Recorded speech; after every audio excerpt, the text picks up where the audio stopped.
આપણે હવે first reading વાત કરીએ બરોબર ને. આપણે વાત કરી હતી કે રીડિંગની ફર્સ્ટ રીડિંગ કરીએ ત્યારે આપણે શું 2 થી 3 શું શોધતા હોય, ઓછામાં ઓછા 2 શબ્દો તો મળશે જ તમને, 2 થી ઓછા નહીં મળે અને 4 થી વધુ પણ નહીં મળે. આ રેકોર્ડ રહ્યો છે. તો હવે ધારો કે આની અંદર શબ્દોની શોધ કરી, એવા કયા શબ્દો છે કે 2 થી વધુ, 2 પણ નહીં 2 થી વધુ વખત. આની અંદર કયું તમને મળે છે? શ્રી કૃષ્ણ. બીજો કયો શબ્દ મળે છે? બીજું કઈ? પ્રતિભા પણ છે. આમ જોવા જાવ તો 2 વાત છે બરોબર ને, પણ લઈ શકાય એમ. એકવાર પ્રતિભાશાળી વાત છે, પ્રતિભાની જ વાત છે, બીજી વાર પ્રતિભાની વાત છે બરોબર ને. એટલે ક્યાંક ને ક્યાંક એને માની લો અત્યારે આવા નાના એવા પેલાની અંદર બરોબર ને. આટલું સમજાણું તમને. હવે અહીંયા ફર્સ્ટ રીડિંગ આપણું પૂરું. બીજું કે અહીંયા શ્રી કૃષ્ણ આપણે કેમ લીધું? આપણે તો કહેતા મહાપુરુષનું નામ રદ કરી દે, પણ આપણે શું વાત કરી હતી કે જ્યારે કોઈ ફકરો સંપૂર્ણપણે એ વ્યક્તિ પર જ હોય લખાયેલો, ભગવાન બુદ્ધનું નામ હોય તો રદ કરાય, પણ ભગવાન બુદ્ધ ઉપર જ આખું લખાયેલું તો લેવું પડે ભગવાન બુદ્ધને બરોબર ને. ત્યારે આપણે મહાપુરુષના નામને કેન્સલ કરતા નથી. હવે સેકન્ડ રીડિંગમાં રિજેક્શન સિલેક્શન પ્રોસેસ શરૂ થાય. એમાં ફર્સ્ટ તબક્કો રિજેક્શનનો. આમાં ક્યાંય ઉદાહરણ છે નથી તો આગળ વધો બરોબર. રૂઢિપ્રયોગ કે કહેવત આવે છે? જો ક્યાંક આવતું હશે કહેવત કે કંઈ બી અવતરણ આવે છે, કોટેશન્સ. હા, માં ફલે શું કદાચ તો કેન્સલ કરી દેવાનું બરોબર ને. નહીં, માં ફલે શું કદાચ કેન્સલ થશે બરોબર ને. કારણ કે આપણે વાત કરી હતી કે એ તો જો આખું ઉદાહરણ રદ થતું હોય અને ઉદાહરણની અંદર જ કોઈ રૂઢિપ્રયોગ કે કહેવત હોય તો આખી લાઈન કેન્સલ થાય. અહીંયા માં ફલે શું કદાચન એ રૂઢિપ્રયોગ કે કહેવત નથી, પણ એક અવતરણ છે, કોટેશન છે, કોટ છે. માં ફલે શું કદાચન બરોબર ને. કર્મની મતલબ ફળની આશા રાખ્યા વગર કર્મ કરવું, માં ફલે શું કદાચન નામનું એક કોટેશન છે. તો એને આપણે રદ કરીશું અહીંયા બરોબર. ભલે આપણે વાત કરી હતી કે રૂઢિપ્રયોગ કહેવત કે કોટેશન ડબલ ઇન્વર્ટેડ કોમામાં આપેલું હોય તો પણ આપણે શું કરવાનું? એને રદ કરવાનું રહેશે. બાકી અન્યથા તો આપણે શું વાત કરી હતી કે ભાઈ ડબલ ઇન્વર્ટેડ કોમા કે સિંગલ ઇન્વર્ટેડ કોમામાં કોઈ બી વાત આપેલી હોય તો આપણે એને શું કરવાની હોય? ફરજિયાત લેવાની, એને વાદળ જેવું બ્રેકેટ બનાવી દેવાનું. પણ અહીંયા કહેવત, રૂઢિપ્રયોગ કે કોટેશન્સ કે અવતરણ હોય તો આપણે નથી લેતા બરોબર. મહાપુરુષનું નામ હોય તો પણ નથી લેતા ડબલ કે સિંગલ ઇન્વર્ટેડ કોમામાં. એટલું યાદ રાખવાનું, ડબલ કે સિંગલ ઇન્વર્ટેડ કોમામાં જો કોઈ મહાપુરુષનું નામ હશે તો પણ રદ થઈ જશે. એ આપણે કીધું હતું કાલે. આટલી વસ્તુ ખબર પડી ગઈ. આપણે આપણા કોઈ રૂઢિપ્રયોગ કહેવતો પણ ઉમેરવાના નથી. આપણે જેમ કે આગળનો જવાબ જોયો, આપણે એની અંદર ક્યાંય કહેવત ઉમેરી. આપણને ભલે વિષય ઉપર કહેવતો યાદ આવતી હોય, રૂઢિપ્રયોગો આ યાદ આવતા હોય, કોઈ કોટેશન સારા યાદ આવતા હોય, છતાં આપણે આપણું એક્સ્ટ્રા કંઈ ઉમેરવાનો પ્રયત્ન નહીં કરવાનો. મેં શું કીધું? પેપર ચેક કરનાર ખોટું નહીં પાડે, માર્ક ઓછા આપશે. કારણ કે જીપીએસસીના પેટર્ન શું છે? માર્ક તો કારણ તો કંઈ લખવામાં આવતા નથી, ખાલી આમ લીટા મારે બરોબર ને. એને એવું લાગે તો પાર્શિયલી એડ્રેસ એવું લખી દે, અથવા candidate should not understand the question આટલું લખી દે બરોબર. અને કશી કોમેન્ટ ન કરવી તો ખાલી લીટા મારીને માર્ક ઓછા આપી દે, 3 કે 4 કે એવું લખી દે. કંઈ કોમેન્ટ નહીં કરે મેં શું કામ કાપ્યા છે. એટલે ખોટું તો ક્યાંય નથી પાડતા. આપણે ખોટું લખ્યું કે સાબિત જ થતું નથી. પરંતુ આ રીતનું હોય છે, આવી નાની બાબતોનું ધ્યાન રાખવાનું. એટલે ક્યાંય આપણે રૂઢિપ્રયોગ કહેવો તો કંઈ બી આપણને ટોપિક રિલેટેડ આવડતા આપણે લખવાના નથી. મહાપુરુષના નામ થર્ડ પ્રોસેસમાં કેન્સલ થાય, પણ જ્યારે કોઈ એક વ્યક્તિ પર જ સિંગલ પર પેરેગ્રાફ લખાણ હોય તો મહાપુરુષનું નામ રદ થાય નહીં. હવે સિલેક્શન પ્રોસેસ પર આવવાનું. ડબલ કે સિંગલ ઇન્વર્ટેડ કોમામાં જેટલી વાત આપેલી હોય એને લેવાની. કયો શબ્દ આમાં પહેલાં આપેલો છે? પૂર્ણ અવતાર. તો એને શું બનાવવાનું? ફૂદડી બનાવી દેવાની બરોબર. પછી કયો શબ્દ આવે છે? જુઓ, કદર આવે. બીજું શું આવે?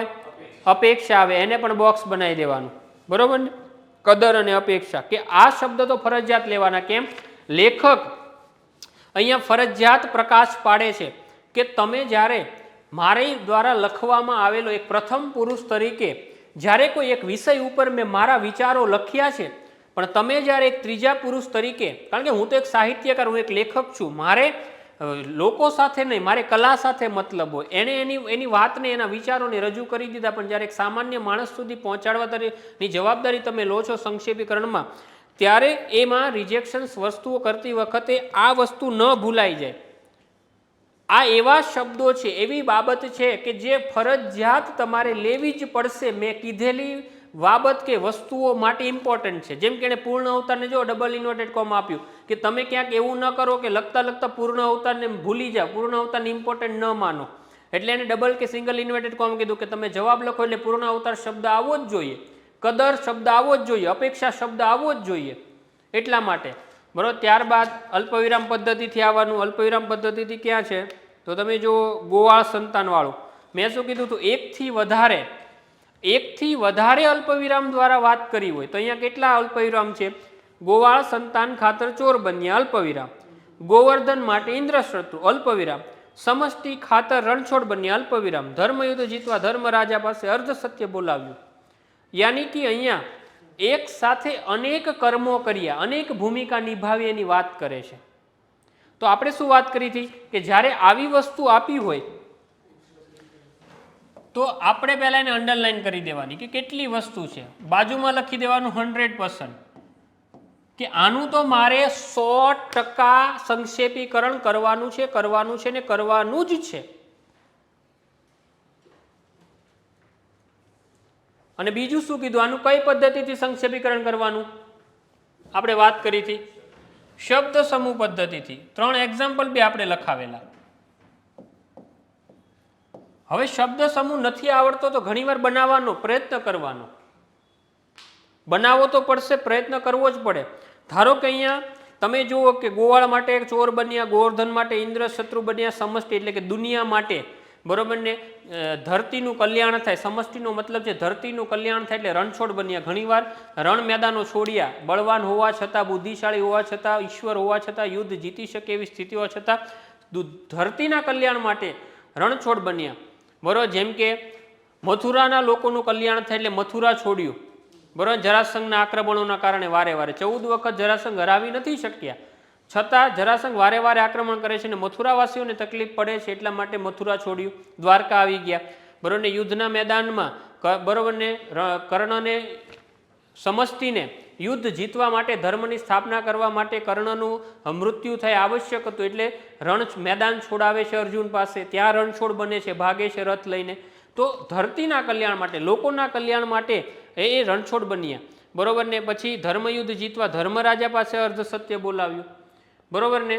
તો અહીંયા તમે જુઓ કે ધર્મરાજા બોલે ડબલ ઇન્વર્ટેડમાં, રણછોડ ડબલ ઇન્વર્ટેડ કોમામાં આપેલું છે, બરોબર ને. પરંતુ સંક્ષેપીકરણ થશે ને એટલે નીકળી જશે, યાદ રાખજો. ઘણી બધી બાબતો કેવી અપવાદજનક સિચ્યુએશનમાં આવતી હોય, એ જનરલ નિયમમાં ન આવતી હોય, એટલે યાદ રાખવાનું જ્યારે ડબલ ઇન્વર્ટેડ કોમાથી કોઈ બાબત લખીને આપી હોય આપણને અને એની અંદર કોઈ વસ્તુ અલ્પવિરામ પદ્ધતિથી કોઈ બાબત લખીને આપી હોય ત્યારે જ્યારે એને નિયમ કરે તો મુખ્ય નિયમ આ છે, ત્યારે પછી અંદર કોઈ ગૌણ વસ્તુ આવતી બધી શું થઈ જાય? રિજેક્ટ થઈ જાય. તો અહીંયા 4 વસ્તુઓની વાત કરી છે જેમાં અલગ અલગ ભૂમિકા નિભાવવાની વાત છે, અલગ અલગ કર્મ કરવાની વાત છે. અહીંયા એક શબ્દ સમૂહ છે સર્વકર્મી. ઘણા લોકો એવા હોય કે બરોબર ને અનેક કર્મો, બધા જ કર્મો કરે, બરોબર ને. આત્માથી પરમાત્માની સફર તો જ પાર થાય જેની અંદર સર્વકર્મીની ગુણવત્તાઓ હોય, બરોબર ને. ઘણા બધા વ્યક્તિઓ છે, સંતો છે, એક એવું જીવન જીવી ગયા, એવા જીવનનું નિર્વાહન કર્યું કે સર્વકર્મી બન્યા હોય, બરોબર ને. તો અહીંયા એક શબ્દ આવે સર્વકર્મી. પછી તમને જો કોઈ અલગ શબ્દ સમૂહ આના વિશે ખ્યાલ હોય તો તમે લખી શકો છો. ઘણીવાર કૃષ્ણ લીલા શબ્દ એના માટે છે, બરોબર ને, કે અલગ અલગ ભૂમિકાઓ નિભાવે એને લીલા કહેવામાં આવતી હોય છે ધાર્મિક ભાષાની અંદર. જો કે આપણે એ શબ્દને બદનામ કર્યો છે, બરોબર ને. બાકી આમ એ ધાર્મિક ક્ષેત્રનો, અધ્યાત્મ ક્ષેત્રનો શબ્દ છે. એટલે એ જ કીધું કે શબ્દ સમૂહ કરવાનો છે. તો હવે તમે જુઓ કે રણછોડ અહીંયા આપણને એવું લાગ્યું કે ઇમ્પોર્ટન્ટ છે, ધર્મરાજે ઇમ્પોર્ટન્ટ છે, આને લેવું જોઈએ. પણ આ 3 આ 2 લાઇનનું સંક્ષેપીકરણ અલ્પવિરામ પદ્ધતિથી આપેલું હોવાથી આપણે સંક્ષેપીકરણ કરીએ છીએ અને સંક્ષેપીકરણ કરતા હોવાથી આ શબ્દ શું થઈ જાય? રિજેક્ટ થઈ જાય, બરોબર ને. એટલે અહીંયા ક્યાંક પેરેગ્રાફ મટીરિયલમાં જ લખી લેવું કે અલ્પવિરામ પદ્ધતિથી આપેલા લખાણને સંક્ષેપ કરીએ ત્યારે ડબલ ઇન્વર્ટેડ કોમામાં આપેલા શબ્દો પણ રદ થાય, બરોબર ને. અલ્પવિરામ પદ્ધતિથી આપેલા લખાણનું સંક્ષેપીકરણ કરીએ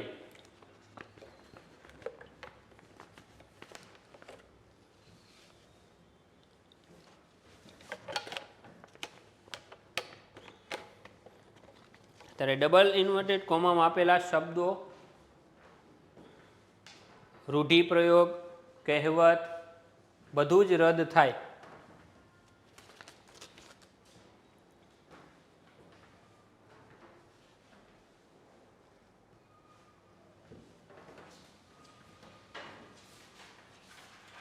આટલી ખબર પડી.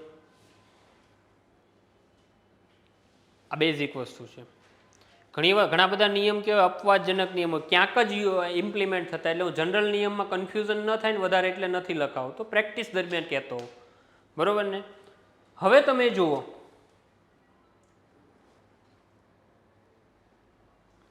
અહીંયા આપણે સેકન્ડ રીડિંગ પૂરું કર્યું.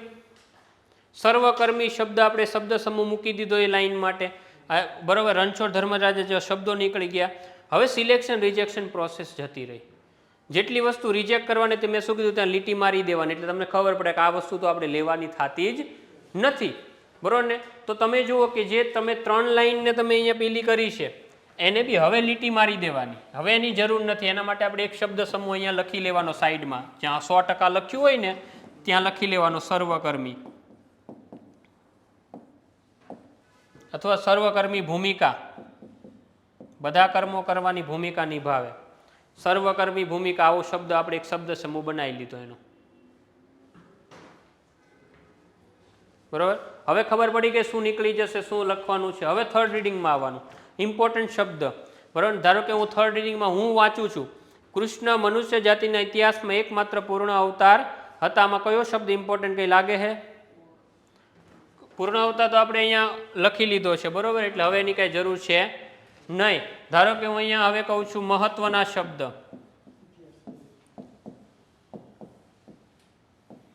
તો માનવ ઇતિહાસમાં એકમાત્ર. સમજાઈ ગયું? એટલે ઇતિહાસમાં શું થયું? બીજું શું લાગે છે તમને? હવે સેકન્ડ લાઈન આગળ વાંચતા જાઓ. બહુઆયામી અને બહુ પ્રતિભાશાળી, આ શબ્દ બી મને ઉપયોગ લાગે છે.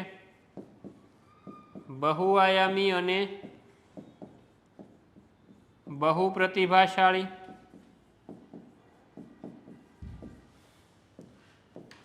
થર્ડ શબ્દ હવાઈ, એનો અર્થ એ નથી કે તેઓ કોઈ હવાઈ કે જાદુઈ. જો બીજી એક વસ્તુ યાદ રાખવાની, ઘણીવાર સંક્ષેપીકરણ વાંચતા વાંચતા તમને એવું લાગે કે આ વાક્યો લેખકે ખોટી લાંબી લચક વાતો કરી છે, એટલા બધા આમ ઇમ્પોર્ટન્ટ નથી કે એને કવર કરીએ જ, બિનજરૂરી લાગે છે, તો એને શું કરી દેવાના? એ નિયમોમાં ક્યાંક લખી લેજો, નિયમો ક્યાંક લખી લો. પ્રશ્ન, લેખકના પ્રશ્નને વાંચતા વાંચતા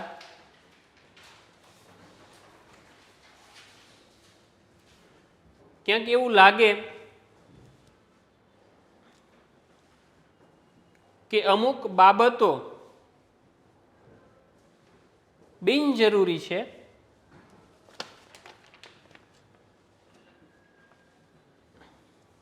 લેખક પોતાના વિચાર પ્રવાહમાં માત્ર લાંબી લચક વાતો કરી રહ્યા છે, વિચાર પ્રવાહમાં લાંબી લચક વાતો કરી રહ્યા છે, તો તેને રદ કરી દેવાનું છે.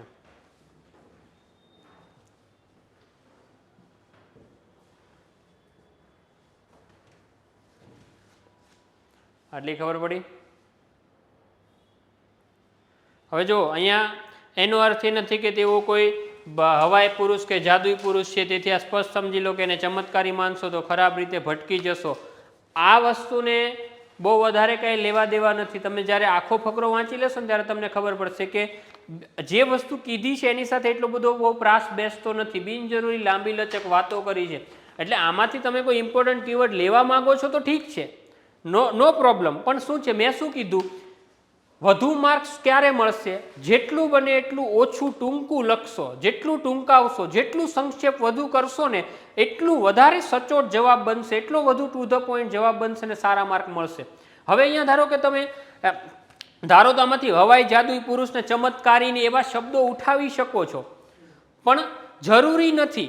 એટલા બધા અગત્યના નથી કે આપણે એને લઈએ જ 100%, એના વગર ચાલશે જ નહીં. એટલા બધા જરૂરી નથી. આપણને એવું લાગી રહ્યું છે કે આ બિનજરૂરી વાતો છે. લેખકે ખાલી ને ખાલી શ્રી કૃષ્ણ ભગવાન વિશે લખતા પોતાના વિચાર પ્રવાહમાં લેખક ખુદ એટલા એમાં કેવું હોય, લેખક શું હોય, એ તો લેખનકાર છે, લખવા બેસે એટલે પછી એના વિચારોના પ્રવાહમાં જતા રહી. તો વિચારોના પ્રવાહમાં વહેતા વહેતા એણે આવી એક બે બાબતો લાંબી લચક લખી નાખી હોય. તો આપણને જ્યારે વાંચતા એવું લાગે છે કે આ જે પેરેગ્રાફ લખ્યો છે, આમાં જે લાઈન છે એ લેખકે પોતાના વિચાર પ્રવાહમાં, એ વિષય વસ્તુ વિશે લખતા લખતા વિચાર પ્રવાહમાં એવા ખોવાઈ ગયા કે આ વસ્તુને એણે લાંબી લચક લખી નાખી, જે બિનજરૂરી છે. સંક્ષેપીકરણમાં એને લેવી એટલી બધી ફરજિયાત નથી, મહત્વપૂર્ણ નથી, તો એને રદ કરી દેવાની. ઓકે, તો ધારો કે આ લાઈનને આપણે રદ કરી દઈએ, એનો અર્થ એ નથી કે કોઈ હવાઈ કે જાદુઈ પુરુષ છે, તેથી આ સ્પષ્ટ સમજી લો કે તેને ચમત્કારી માનશો તો ખરાબ રીતે ભટકી જશો. ધારો કે હવે જો કૃષ્ણમાં કંઈક છે તો એમના વ્યક્તિત્વ અને એમની પ્રતિભાની વાત છે. તો આપણે કયો શબ્દ પ્રતિભા આવી ગયો છે? વ્યક્તિત્વ શબ્દ. બરોબર. બાકી તો કૃષ્ણ આપણી જેમાં ધરતી પર જન્મ્યા અને ભૂમિકા મળી તે શ્રેષ્ઠ નિભાવી. કયો શબ્દ તમને લાગે છે? ભૂમિકા. અને બીજો કયો? જે મળ્યું એને શું નિભાવ્યું? એણે શ્રેષ્ઠ નિભાવ્યું. કોઈ પણ ભૂમિકામાં એણે કચાશ નથી રાખી. બરોબર ને? ના કોઈ કદર. અને તો કયા શબ્દ આપણે લેવાના થશે ફરજિયાત? કદર અને અપેક્ષા. બરોબર. ગોવાળ પછી આ તો આપણે લઈ લીધું આખું. બરોબર ને? કર્મને અશુદ્ધ કે ન ઈરાદાને જાણી શકતા નથી આવા પૂર્ણ અવતાર કૃષ્ણને આદર્શ. કયો શબ્દ તમને અગત્યનો લાગે વધુ? આદર્શ અને માર્ગદર્શક. અને નવમું શું છે? જીવનરંથ. બીજો એક નિયમમાં ક્યાંક લખી લેજો. જો લેખકે પ્રશ્નમાં વિષય વસ્તુ સંબંધિત સંદેશ આપ્યો હોય, જો લેખકે પ્રશ્નમાં વિષય વસ્તુ સંબંધિત સંદેશ આપ્યો હોય તો તે સંદેશને ફરજિયાત જવાબમાં સ્થાન આપવું પડશે. સંદેશને જવાબમાં ફરજિયાત સ્થાન. જેમ કે અહીંયા કયો સંદેશ છે? આદર્શ અને માર્ગદર્શક બનાવવા જોઈએ અને જીવનરંથ તમારે હકારવો જોઈએ. તમારે કોઈ અન્યને રોલ મોડેલ બનાવવાની જરૂર નથી, આદર્શ કે માર્ગદર્શક બનાવવાની જરૂર નથી. તમે જો ભગવાન શ્રી કૃષ્ણને જ આદર્શ અને માર્ગદર્શક બનાવશો, રોલ મોડેલ બનાવશો, તો તમે જીવનનો રથ સારી રીતે ચલાવી શકશો, તમારા જીવનને સારી રીતે જીવી શકશો. આવું આપણને લેખક ડાયરેક્ટ ઇનડાયરેક્ટ કહેવા માગે છે. એટલે આ જે સંદેશ આપ્યો હોય ને, એ સંદેશ ડેફિનેટલી આવવો જોઈએ તમારા જવાબમાં. સમજાય ગયું? હવે તમે જુઓ કે મેં શબ્દ શોધી લીધા છે, મહત્વના શબ્દ શોધી લીધા. હવે ભૂલી જાઓ લેખકે કયા ક્રમમાં લખ્યું છે, લેખકે કઈ ભાષા શૈલીમાં લખ્યું છે. લેખકે અલ્પવિરામ પદ્ધતિથી લખ્યું છે. આપણે અલ્પવિરામ પદ્ધતિથી નહીં, આપણે સંયોજકોનો ઉપયોગ કરતા કરતા લખવાનું છે બે વાક્યોની વચ્ચે.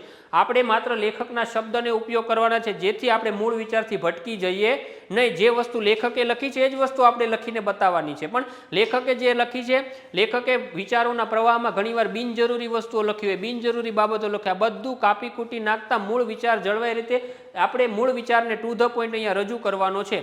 લેખકે જે શબ્દ વાપરે એ જ શબ્દ આપણે વાપરવાનો છે, પણ ખાલી લેખકની ભાષા શૈલી નથી વાપરવાની. ભાષા શૈલી, વાક્ય રચના આપણી સમજણ, આપણી અનુકૂળતા પ્રમાણેની હોવી જોઈએ અને ક્રમ જાળવવાની કોઈ જરૂરિયાત નથી. આપણે ક્રમશઃ આપણે ઉલટાનું લેખક કરતાં સારા ક્રમમાં ગોઠવીને લખવાનું છે.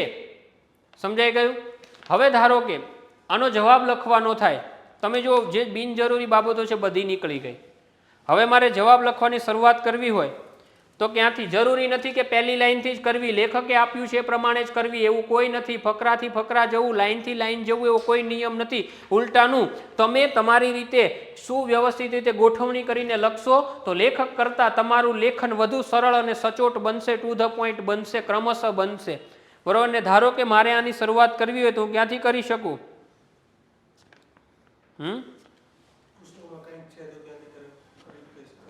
નહીં.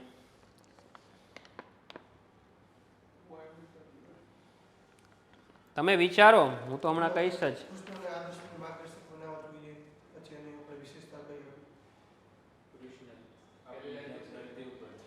બરોબર ને? આમાં પહેલેથી થઈ શકે છે. બરોબર ને? હા. કૃષ્ણ ઇતિહાસના એકમાત્ર એવા પૂર્ણ અવતાર છે, અથવા તો બહુઆયામી અને બહુ પ્રતિભાશાળી કૃષ્ણ ઇતિહાસના એકમાત્ર પૂર્ણ અવતાર છે. હા, એ કરી શકાય છે. બરોબર ને? તમારે બરાબર, એટલે ધારો કે તમારે લખવો હોય તો અહીંયા હું શરૂઆત કરી શકું કૃષ્ણ. હવે આપણે શું વાત કરી છે, આ શબ્દો કેટલી વાર આવવા જોઈએ, અને આ શબ્દો એક વખત તો આવી જાય, પછી ભલે આમાંથી કોઈ શબ્દ 2 વાર 3 વાર રિપીટ થઈ જાય, એ કોઈ બંધન છે ને. એવી જડતા નહીં રાખવાની, જ્યાં છૂટછાટ લેવા તે બધે લઈ લેવાની. કૃષ્ણ બહુઆયામી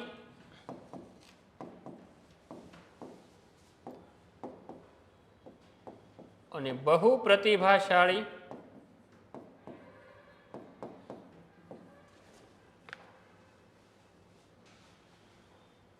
કૃષ્ણ બહુઆયામી અને બહુ પ્રતિભાશાળી ઇતિહાસના એકમાત્ર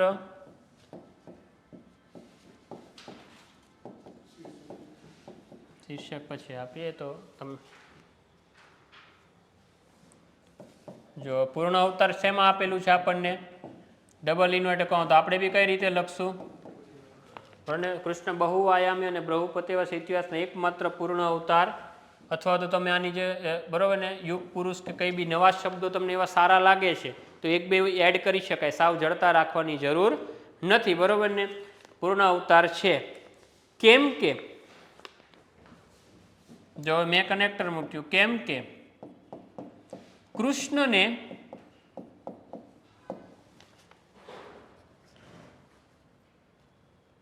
અથવા કૃષ્ણ એ સર્વકર્મી ભૂમિકા જીવનમાં શ્રેષ્ઠ રીતે નિભાવી છે, શ્રેષ્ઠ રીતે સર્વકર્મી ભૂમિકા જીવનમાં શ્રેષ્ઠ રીતે નિભાવી છે.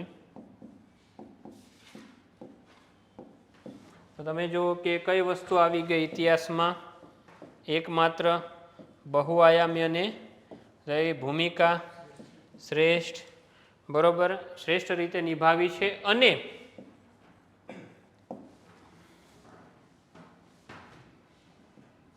પ્રત્યેક ભૂમિકા કોઈ કદર કે અપેક્ષા વિના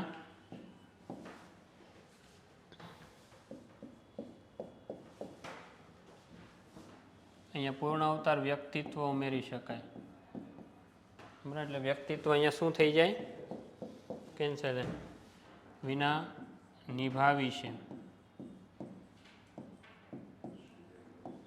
આવા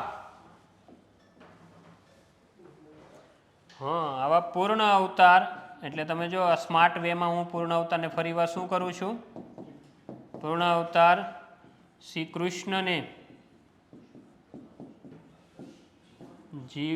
આદર્શ અને માર્ગદર્શક બનાવીને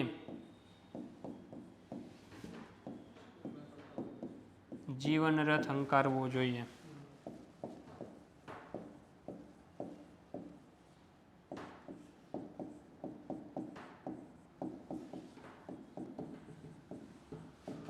મને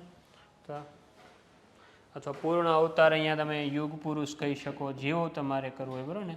અથવા પૂર્ણ અવતાર પરમાત્મા શ્રી કૃષ્ણને, આને શું કહેવાય, આ પાછા વિશેષણો કહેવાય, યાદ રાખજો, બરાબર ને. ક્યાંક તમે એ બી લખ્યો કોઈ વ્યક્તિ વિશેષ, એ મેં એકવાર લખાયેલું તો કોઈ વ્યક્તિ વિશેષ અંગેનું સંક્ષેપીકરણ કરતા હોઈએ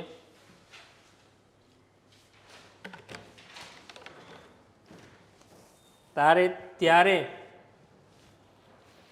તે વ્યક્તિના નામની આગળ સંક્ષેપીકરણના જવાબમાં વિશેષણોનો ઉપયોગ કરી શકાય છે. દાખલા તરીકે યુગ પુરુષ શ્રી કૃષ્ણ, અલ્પવિરામ પરમાત્મા શ્રી કૃષ્ણ. વિશેષણોનો ઉપયોગ દાખલા તરીકે યુગ પુરુષ શ્રી કૃષ્ણ, પરમાત્મા શ્રી કૃષ્ણ.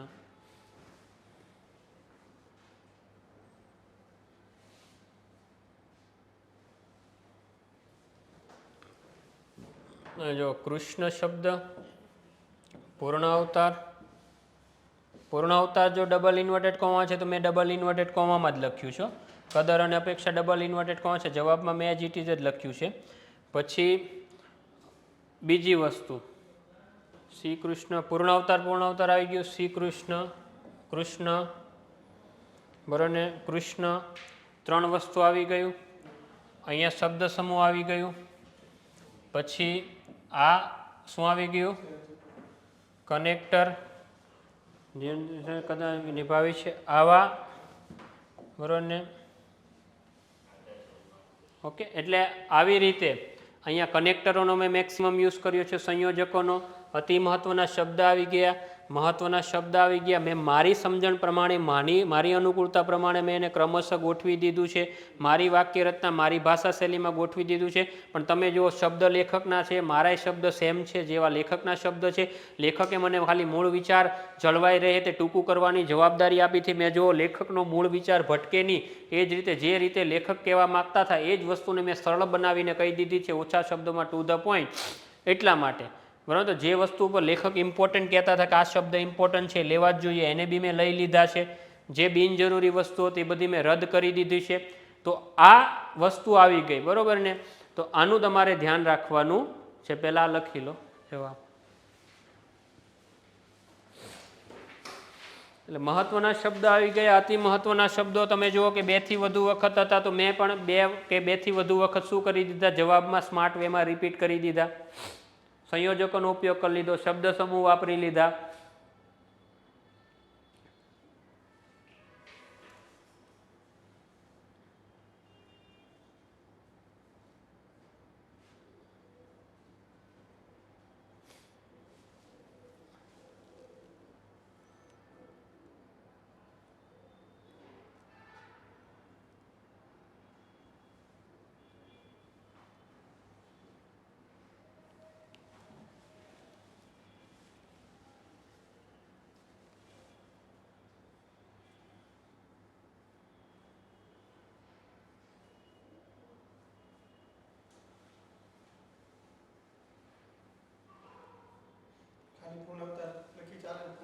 હા, નહીં ચાલે અહીંયા ગોઠવી દો. અને બીજું સંદેશ આવી જવો જોઈએ. જો સંદેશ બી આવી ગયો છે. જે લેખકે સંદેશ આપ્યો એ સંદેશ બી તમારા જવાબમાં આવી જવો જોઈએ. કારણ કે અહીંયા શું હોય, પ્રથમ પુરુષ તરીકે લખતી વખતે ભલે લેખક છે પોતાના વિચાર પ્રવાહમાં ખોવાઈ ગયા એને ઘણું બધું લખે, પણ લેખકે જે સંદેશ કીધો હોય એ સંદેશ તો અગત્યનો હોય. તો આપણે જવાબ લખતી વખતે લેખકના સંદેશને ઇગ્નોર નહીં કરી દેવાનો. લેખકે જે સંદેશ આપણને આપ્યો છે સંદેશ ફરજિયાત આપણે લખવાનો.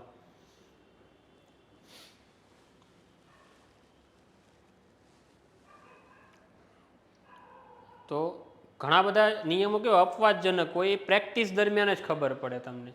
બાકી શું હું વચ્ચે જનરલ નિયમો ભણાવતી વખતે ભણાવું ને તો કન્ફ્યુઝિંગ થાય, આમ બોરિંગ જેવું, ઘણું ટપો ન પડે, બહાર જતું રહે. પણ પ્રેક્ટિસ કરતાં કરતાં જો તમે જો ભણ્યા તો આપણને વધારે ખબર પડે, ખ્યાલ આવે આ વસ્તુ. નહીં, આમાં સંક્ષેપીકરણમાં નહીં, જરૂર નથી અંડરલાઈન કરવાની. જેટલું સિમ્પલ ને સરળ લાગશે એટલું જ વધારે સારું.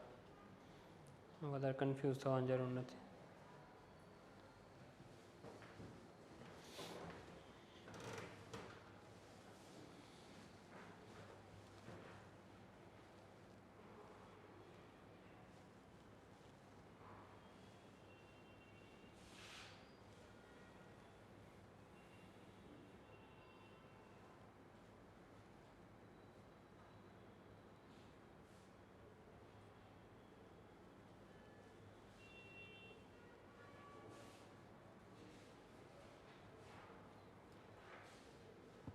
બેઝિક ખબર પડી.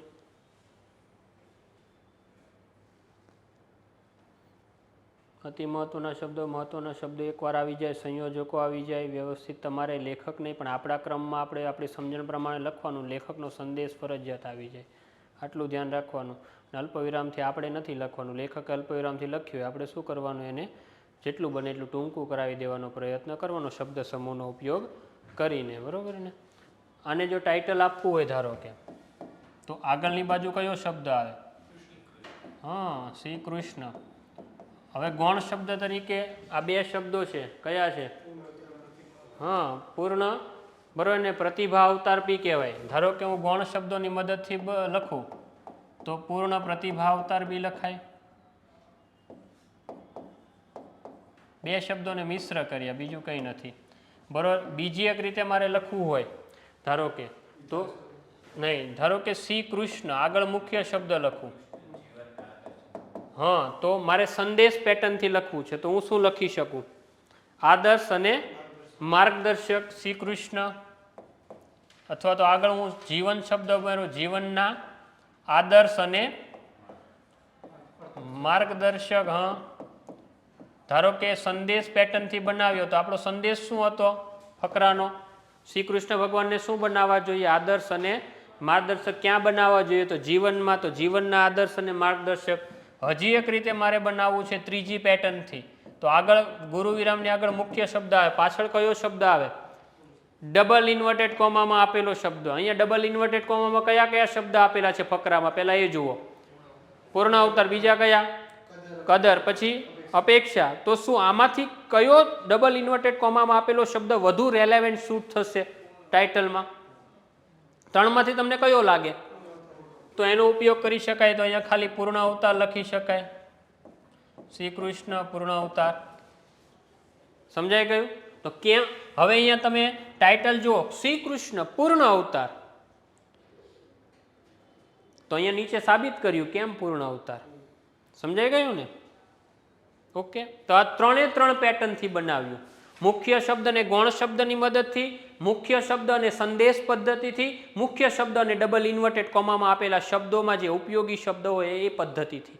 ત્રણ પદ્ધતિથી આપણે શીર્ષક બનાવીને દીધું. આ ત્રણ નોંધ કરી લો શીર્ષકોને, એટલે તમને ખબર પડે. પેટર્ન 1, પેટર્ન 2, પેટર્ન 3, ત્રણ પેટર્ન્સની મદદથી, મુખ્ય શબ્દ અને ગૌણ શબ્દની મદદથી કઈ રીતે બને, મુખ્ય શબ્દ અને સંદેશની મદદથી કેમ બને, મુખ્ય શબ્દ અને ડબલ ઇન્વર્ટેડ કોમામાં આપેલા અગત્યના શબ્દો જેના પર લેખક આપણને હાઇલાઇટ કરે છે, લેખક આપણને પ્રકાશ પાડે છે, શબ્દથી કેમ બને. ત્રણેય પદ્ધતિથી બને.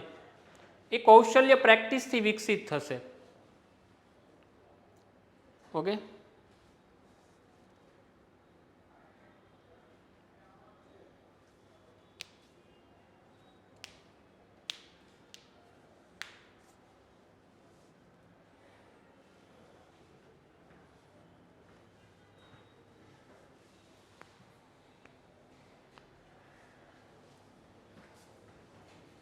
પણ મેં જે આ પદ્ધતિ કીધી અત્યારે શરૂઆતમાં પ્રેક્ટિસ એ જ પદ્ધતિથી કરવાની હો.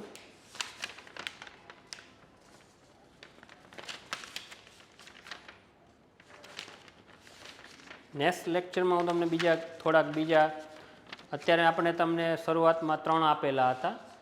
નેક્સ્ટ લેક્ચર્સમાં બીજા સંક્ષેપીકરણો પણ પ્રોવાઈડ કરીશ, બરાબર, તમારી પ્રેક્ટિસ માટે. 3માં હવે એક છે, જુઓ, એ તમારે હોમવર્ક છે, પણ ડાયરેક્ટ નહીં કરવા માંગતા. અત્યાર સુધી 2 લેક્ચરની અંદર આપણે સંક્ષેપીકરણના લેક્ચર 1 ને લેક્ચર 2 ની અંદર જે સંક્ષેપીકરણ કેમ કરવું જોઈએ એનો અભ્યાસ કર્યો. વાંચન તબક્કો અને લેખન તબક્કો. વાંચન તબક્કાના પ્રથમ વાંચન, દ્વિતીય વાંચન, તૃતીય વાંચન. લેખન તબક્કામાં શીર્ષક સંબંધિત નિયમો, લેખન ફકરાના શીર્ષક સારાંશ લેખન સંબંધિત નિયમો અને શબ્દ લેખન સંબંધિત નિયમો. 3 નિયમો ભણ્યા ત્રણેયના, બરોબર. એને વ્યવસ્થિત પ્રત્યેક નિયમો અને બાબતો અને આ 2 ફકરાઓ પ્રેક્ટિસ કરાવી. એમાં જે કેટલાક અપવાદજનક નિયમો કે જે જનરલ નિયમો સાથે નથી આવતા, પ્રેક્ટિસ દરમિયાન શીખવાના હોય, અપવાદજનક નિયમો, બધી જ વસ્તુનું સારી રીતે પહેલાં રિવિઝન કરજો. એકવાર 2 વાર રિવિઝન થઈ જાય, એકવાર મનમાં આંખ બંધ કરીને રિવિઝન થઈ જાય, તમને દરેક નિયમો વ્યવસ્થિત રિકોલ થઈ જાય સારી રીતે. પછી આપણે જે પદ્ધતિથી તમને કીધું છે, પેજની 2 સાઈડ એક વચ્ચે લાઈન ખેંચી લેવાની અને એ જ પદ્ધતિથી પ્રત્યેક નિયમોને એપ્લાય કરતા જવાના છે. અને નિયમોને એપ્લાય કરતાં તમારે જે